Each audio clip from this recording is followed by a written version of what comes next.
हाम्रै नेपालकै कम्युनिटीमा पनि मैले एकदमै म्याक्सिमम देखिरहेको छु कि आँखा चिम्लेर रोनाल्डोलाई जे मन लाग्यो त्यही भनिदिइरहेको छ, गेमै हेरेको छैन, रोनाल्डो रोनाल्डो रोनाल्डो भनिरहेको छैन।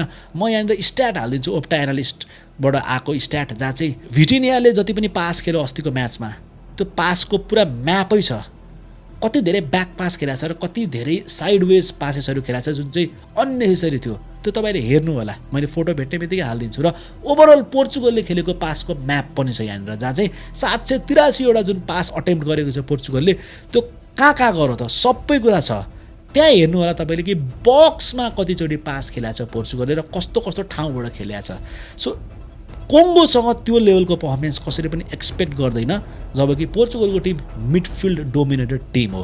क्रिस्टियानो रोनाल्डोलाई यत्तिकै ब्लेम गर्न छोडिदिउँ। हामी कसैले पनि क्रिस्टियानो रोनाल्डो चाहिँ ग्रेटेस्ट एभर, अहिले वर्ल्डको सबसे बेस्ट खेलाडी, अहिले पनि वर्ल्डको टप लेभलमा पर्फर्म गरिरहेछ, अहिले पनि उडी उडी हान्छ, पापा जाँडा छक्काएर हान्छ भनेर कसैले पनि अहिले भनेको छैन। सो प्लिज रोनाल्डोलाई बलिका बकरा बनाउन छोडौँ। पोर्चुगलको टिम आफैमा पनि क्यापेबल छ, रोनाल्डो बिना पनि जित्न सक्छ यो टिमले, र जित्न सक्नु पनि पर्यो। 42 वर्षको खेलाडीमा अहिले आएर पनि डिपेन्ड हुनु भनेको आफैमा लाजमर्दो कुरा हो।